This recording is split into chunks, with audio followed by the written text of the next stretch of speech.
My name is Tom. I'm a 35-year-old ordinary office worker, but there's one thing I can proudly tell people about. It's about my wife, Kelsey, whom I've been married to for 7 years. She's always cheerful, and her constant smile gives me energy. Every morning, she wakes up early to prepare a homemade lunch for me. Thank you always.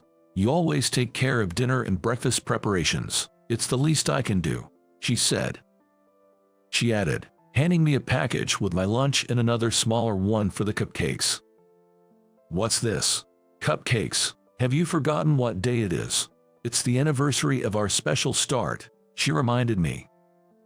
Oh, right, I chuckled, reminded by Kelsey.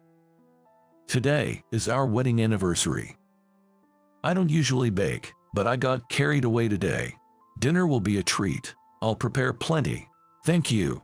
With the beautifully wrapped cupcakes in hand, I left home with a smile. This made me feel ready for the day. But my simple joy was about to be ruined. Oh, what's that? That pool-looking bag of sweets. During my break at work, as I was about to put my lunch and the homemade cake into the fridge in the break room, someone called out to me. It was Linda, my direct supervisor. For some reason, she always finds ways to be mean to me. Arms crossed, she looked down at me with a sly grin. Not again. How unpleasant. I didn't want to deal with her, but I couldn't ignore her. Linda, do you have something to say? No, not really. Just wondering why, with our company's decent salary, you're so fixated on saving. With your usual poor man's lunch and now this cheap-looking bag of sweets. Linda chuckled. It must be tough having a wife who's into saving, especially when her husband could be fired any day. Haha. I don't think that's an appropriate way to speak, I said, feeling my temper rise. This was especially true since she was insulting Kelsey, prompting me to respond more strongly than I intended. Oh, I'm just stating the truth. She smirked nastily, looking down at me. Realizing this conversation was pointless, I put the cake in the fridge and decided to leave. Wait, you're just going to leave without saying anything to your supervisor? Excuse me, I said coldly. Then, I walked past her without another word. So disrespectful, you'll see. I heard Linda mutter something but pretended not to hear. Sighing as I walked down the office corridor. Why'd Linda target me like this? She became my boss 8 years ago. Before that, we were colleagues who started in the same year. We got along well and even went out for drinks together. I thought our relationship wouldn't change even after she became my boss, but I was wrong. Her attitude changed abruptly the year after I got married. Enduring daily complaints and sarcasm became the norm. I was given only menial tasks and no longer trusted with important work. I've been through a lot at the company and thought about quitting many times.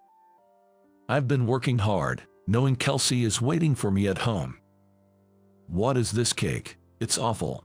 Startled by Linda's loud voice, I looked up from my work at my desk. She was holding a cupcake with a puzzled look on her face. Seeing the package on my desk, I immediately recognized it as the cake Kelsey had made for me. Hey, what are you doing? Even though she is my boss, it's outrageous that she touched my personal belongings. I couldn't help but raise my voice at such unreasonable behavior. But she just looked at me and smiled smugly. How can you eat something so tasteless? Is your wife's sense of taste off? Saying that, she threw the cupcake into the trash can next to the desk. I hurriedly peered into the trash can. The cake Kelsey had made was smashed, a pitiful sight. That's just too much. I shuddered with emotion. Humph, such a fuss over a mere pastry, Linda scoffed. Her angry voice drew the attention of other employees. But as soon as Linda glared around, they quickly averted their eyes. Everyone is afraid of her. With unsteady steps, I moved away from the trash can and weakly returned to my desk. Is it really acceptable to discard my precious belongings into the trash? Such a violation, even if I'm not good at my job. Lost in shock, Linda showered me with more words. Today is your wedding anniversary, right? I read the message card from your wife. As a celebration, I'll give you overtime. I wonder if your wife will wait up late for you. She laughed annoyingly. Unable to think, I just sat at my desk, drained. The overtime work stretched into the late night, the clock hand well past midnight, and I continued working alone in the empty office. I couldn't even celebrate our wedding anniversary with Kelsey. I missed the last train and had to take a taxi home, but the lights at the house were off. She couldn't have waited that long. Unlike me, Kelsey balances housework and her job, living a busy life every day. There's no way she would wait up this late for me. I was so focused on organizing documents that I completely forgot to call her and tell her I would be late. Passing through the dark entrance, I headed to the living room. Suddenly, the living room lit up, and the sound of party crackers filled the room. Happy anniversary, darling. There was Kelsey, holding crackers, smiling at me. Tired from overtime, but I wanted to celebrate our anniversary together, so I stayed up late. The food might have gone bad, so I put it in the fridge, but I'll prepare it now. She cheerfully addressed me, still in shock. Yeah. Seeing Kelsey's warm smile, the tears I had been holding back overflowed. What's wrong? Seeing me suddenly cry, Kelsey rushed over. Sorry, something bad happened at work. What happened? Tell me. But I don't want to upset you. What are you talking about? We're a couple, aren't we? What kind of partner would I be if I don't listen when you're struggling? Kelsey. I lifted my somber face and slowly started to tell her about what happened at work. Hearing my story, Kelsey's face turned angry. That's just harassment, not work. You should quit a company that has a boss like that, Kelsey exclaimed. As much as the harassment is terrible, quitting isn't really an option. What if you get sick because of that supervisor? I don't want you to become ill. No, I don't think it will get that bad. Don't underestimate the impact on your mental health. We're going to the Labor Standards Inspection Office tomorrow, but they can't do anything without evidence, right? That's true. We need evidence. Kelsey's eyes gleamed ominously, and I shuddered. Just wait, I have something good, she said. Then she went to the next room and returned with something in her hand. I had a really bad feeling about this. This might be a bad idea. Why? It's just recording the sounds around you. She handed me a small voice recorder. The plan was to record the terrible things Linda said to me and take it to the Labor Standards Office. We can even claim damages for the mental anguish she's caused, Kelsey said. Her face lit up with a mischievous smile. No, recording my interactions with Linda is a bet. Are you okay with letting that awful boss get away with it? No, let's get revenge. Okay, I'll try recording. Pressured by Kelsey's intensity, I ultimately accepted the voice recorder. If I didn't act, Kelsey might take drastic action herself. I had to prevent that at all costs. She can be quite proactive and fearsome at times. A few days later, Linda and I were summoned by the HR manager, Michael. Linda, what's this about? Michael played the voice recorder I had submitted to the Labor Standards Office. This is... Linda's face turned pale as she listened to her voice from the recorder. Really? Everyone would work better if a useless person like you weren't here. Your wife makes such poor-looking lunches. Listening to the playback made me feel sick. I had to cover my mouth. Are you okay, Linda? What's all this? Well, I was just guiding him. Is berating his wife's cooking part of your guidance? There's a reason for that. It's unreasonable to expect women to always make lunches. We're in an era of gender equality, but you're criticizing a lunch made by a woman. Yes, I'm sorry. Apologize to him, not me. As soon as Michael said that, Linda clenched her mouth and glared at me. It's his fault. I've been giving him signals for so long. He must have had feelings for me too. But then he marries another woman. What? Both Michael and I were speechless at Linda's words. Was she harassing me all this time because of unrequited feelings? Do you realize how you're being perceived right now? What do you mean? Look at this. The moment Linda saw the cell phone screen that Michael showed her, her face changed color as she exclaimed, "What? What's this?" There was Kelsey's social media. Without naming Linda, Kelsey had been exposing the treatment I received on social media. But Linda's surprise wasn't just about that. This person is the retired actress Jennifer, isn't she? In fact, Kelsey used to be a well-known popular actress. However, she retired when we got married. Now, she had turned into a famous influencer, using her past fame to earn millions every month. The house we lived in was bought outright with her savings, and she even paid for the entire wedding. However, she retired when we got married. We weren't struggling financially, so I didn't need to work, but I wanted to earn enough for my own expenses. Is everything written here about me? Lindy asked Michael, her face pale. Michael let out a deep sigh and nodded, saying, "Yes, that's right. If things continue this way, your personal information might get leaked. If the company gets identified, it'll cause a commotion. We want to handle this before it escalates, okay? So, you're saying I should resign.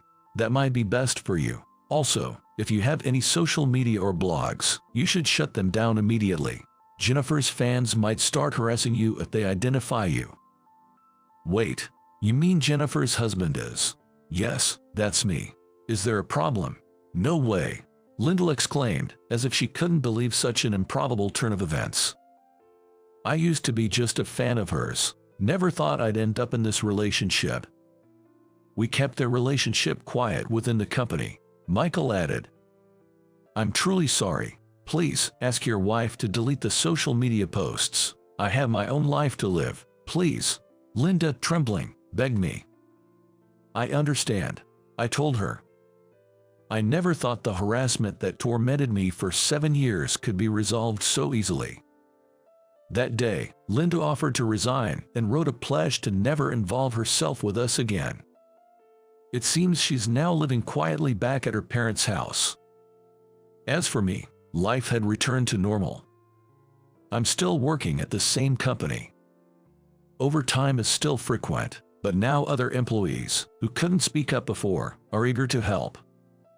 I have a new supervisor and am gradually being entrusted with more important tasks. And there's been another change.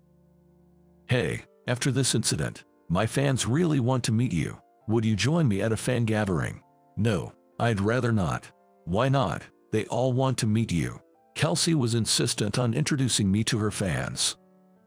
Apparently, she's also into video streaming and wants to feature me, her husband, as a guest. I just don't like the idea, that's all. Oh, come on, it'll be fun. She hugged me as she said this. Hey, once again, she had saved me. With that thought, I smiled at my loving wife. Housework and childcare are not just for women. When you get married in the future, make sure you help your wife. These words have been told to me by my father since I was little. As I grew up, I took these words to heart and supported my wife. Little did I know that it would lead to such an unexpected turn. My name is Michael.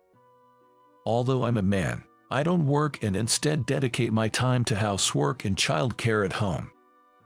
You could say I'm what's known as a stay-at-home dad. In exchange, my wife, Lisa, is a career woman who excels at her job. I grew up in a household where both of my parents worked. However, a few years after I was born, my mom's job became more demanding.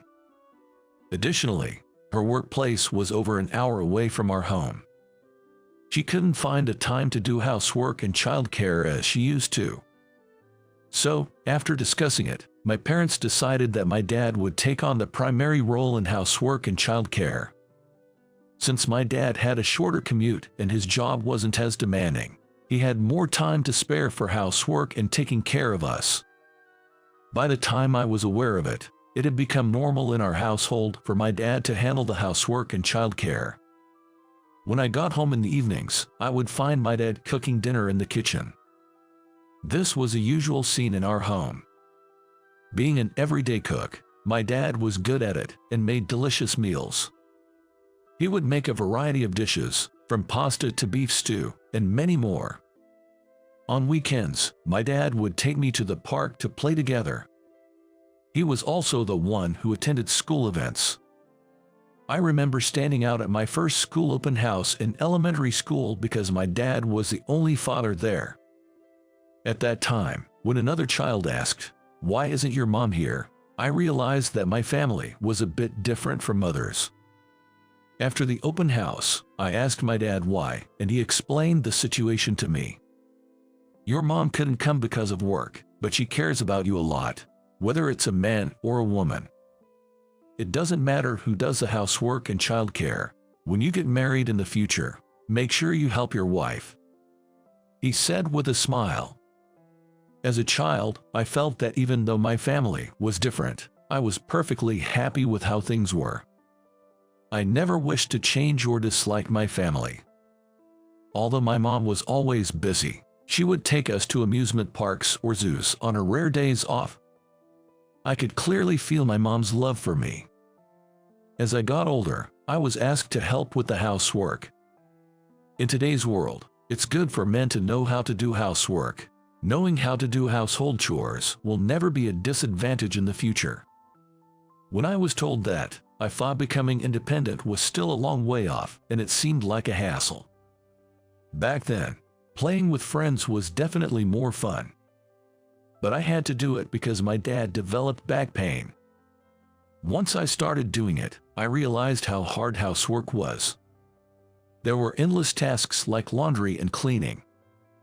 I realized that each task had its own set of procedures that I needed to remember. Moreover, I noticed that it required quite a bit of physical effort. I was in charge of cleaning and laundry, and I found cleaning to be particularly tiring. The idea that indoor tasks would be easy was quickly dispelled. For the first week of helping out, I was overwhelmed just by completing the tasks assigned to me. It amazed me that my dad had been doing this heavy labor every day. To be honest, housework was nothing but a pain for me at that time. I just wanted to finish quickly and go out to play. That was when I realized. I've never heard Dad complain about housework being hard. Maybe it's not tough for him, I wondered. When I actually asked my dad, he shook his head and said, "Yes, housework is hard for me too. When I first started, I wasn't good at it and often burned the food. It ended up making your mom worry more." "So why did you keep doing it?" "Because I wanted to support Mom. She works really hard at her company. Naturally, she's exhausted when she comes home. I wanted to help her out even just a little. If I do the housework, it reduces Mom's burden. You like Mom, don't you, Michael? If you try hard, it will make Mom happy." "Got it. I'll try to do it with that mindset." From then on, I changed my attitude and started doing housework more diligently. Even the toilet cleaning, which I disliked the most, I tried to do as carefully as possible. Then, I realized that I felt a sense of accomplishment when I finished. Looking at the clean toilet made me feel refreshed. Doing housework properly feels good, I thought. Thus, while it was tough, I started to find joy in doing housework and became more proactive in helping out. My dad thanked me, saying, "It really helps that you have been helping out more lately."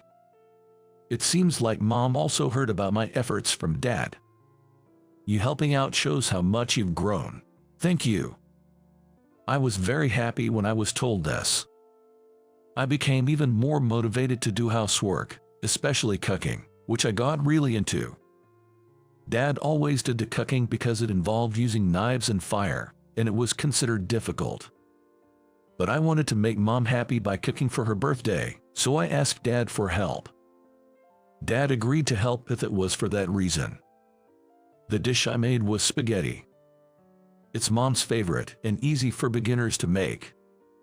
My only experience with a knife was a little bit in home economics class, so Dad had to teach me everything step by step.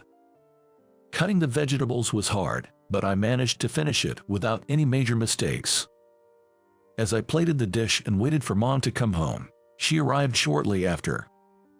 "Happy birthday." I greeted her with celebratory words, and she was very happy. "Today's meal is your favorite spaghetti. Guess who made it?" When Dad asked, Mom looked surprised. "Could it be Michael made it?" "That's right. It's my birthday present to you." When I said that, not only was Mom surprised, but she also had tears in her eyes. "I can't believe it. You used to just play around. This is truly the best birthday present." Receiving such high praise from Mom made me very happy. I'm so glad she's happy. I want to improve my cooking skills and make Mom and Dad happy, I thought. This experience led me to start helping out with cooking. At first, I made relatively simple dishes, but gradually I started making more elaborate meals. By the time I was in middle school, I could handle making dinner on my own. By then, I had also come to love cooking itself. I not only modified recipes Dad taught me but also created original dishes. Gradually, I became interested in a career related to food, and when I started job hunting in college, I focused on food companies. Fortunately, I got a job at a major food company. Even after joining the company, my love for cooking remained. I made my own lunch every morning and ate it during lunch break. One day, while eating at the office, my colleague Lisa asked me about it. "Hey, who made that lunch for you?" "Oh, I made it myself." "Really? It's so elaborate and has so many different things. I thought maybe your mom made it for you." "I live alone, so it's not my mom," I said with a laugh, and Lisa responded, "That's amazing. I'm not that good at cooking, so I'm a bit jealous. Do you want me to teach you? It's quite easy once you get the hang of it." I sent some recipes I had saved on my phone to Lisa's phone. "Thank you. I'll try making it right away."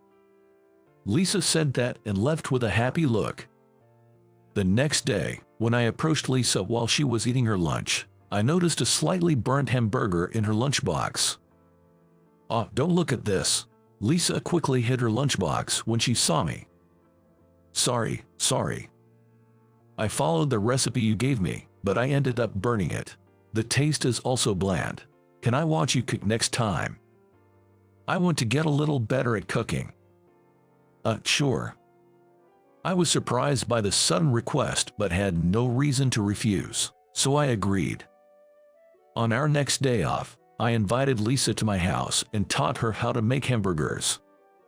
Lisa wasn't very skilled, but she listened to my instructions carefully, and we successfully made the hamburgers. The seasoning was perfect, too. This became the start of Lisa and me cooking together on our days off. With each session, I was drawn to Lisa's lively and cheerful personality. On her birthday, I made a surprise cake and confessed my feelings. "I like your kind personality too, Michael." Lisa accepted, and we officially became a couple. A year later, we get married and were blessed with a daughter. We named her Sophie. Taking this as an opportunity, I decided to quit my job and dedicate myself to housework and childcare. Lisa loved her job and wanted to focus on it. She was a capable woman on the fast track to promotion. On the other hand, I was better at housework than Lisa and also loved children, so it was a natural choice. Both our parents agreed, saying such families are acceptable in today's times. Especially my dad, who supported me. "Michael, you'll be a great father. Call me anytime you need help," he said. Thus, I became a stay-at-home dad, taking on all the housework and childcare responsibilities. Focusing on our strengths, our household was running smoothly. However, there was one problem at Lisa's workplace. It was her boss, Robert. He believed in traditional gender roles, thinking men should work outside and women should take care of the home. Even when I quit my job, though he was from another department, he went out of his way to say, "It's crazy for a man not to work," after hearing rumors. Now, Robert had transferred to Lisa's department. Knowing about our family situation, he would often hurl insults at Lisa. Despite assigning her overtime work, he'd say things like, "Women should go home early and do housework." He didn't seem to think highly of working women in general, often making snide remarks to female employees. That man really makes me angry. Lisa would often complain about Robert when she came home. According to her, the worst was during drinking parties. Robert, when drunk, would start saying, "Women aren't suited for work. It's best for them to get married and stay at home." It was incredibly annoying, but no one could call him out due to his position as a department head, forcing them to endure his endless rants. Apparently, some female employees had even quit because of him. Lisa seemed to be managing, but it was clear she was under a lot of stress. I wish we could do something about him. The person who said it probably doesn't even remember, so it's a waste of time to take him seriously. Just ignore it and wait for the next personal transfer to send him somewhere else, I suggested. Listening to Lisa's complaints and helping her relieve stress had become part of my daily routine. One morning, as usual, I was preparing Lisa's lunch to take to her company. According to Lisa, her colleagues thought she made the lunch herself. It wasn't that she said anything in particular. It just naturally led to a misunderstanding. I could imagine Robert making snide comments again if it came out that I was the one making it. And I didn't particularly want her coworkers to know I was the one preparing it, so I left it as is. The lunch was successfully prepared that day as well. But a small incident occurred. Sophie started a commotion after spilling her milk during breakfast. It seemed some of the milk got on her clothes as well. While I was dealing with this, it was time for Lisa to leave for work. I hurriedly sent her off, cleaned up the spilled milk, and changed Sophie's clothes, then returned to the kitchen. That's when I noticed Lisa's lunchbox sitting there alone. Oh no, I forgot to give it to her in all the rush. I called Lisa's phone. "I forgot your lunch, so I'm going to bring it to you now." "Ah, that's right. I'll wait in front of the company then. If I go to the office, Robert might see me." Understood. It was about time to drop Sophie off at daycare, so I could stop by the company afterward. I put Sophie in the lunchbox in the car and headed to the daycare.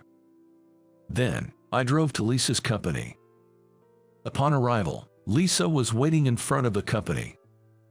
I parked the car and handed her the lunchbox. "Sorry I forgot to give it to you when we left the house." "It's okay. You always make it for me, so no worries." With that, the trouble was resolved. Just when I breathed a sigh of relief, a figure suddenly appeared behind Lisa. I was startled to see who it was. It was Robert. He was holding a bag, seemingly about to go out. As soon as he saw me, Robert frowned.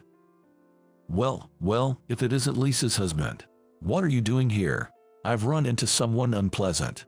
I thought to myself, but decided to respond as neutrally as possible. "Actually, my wife forgot her lunch, so I came to deliver it." "Is that so? By the way, I overheard your conversation.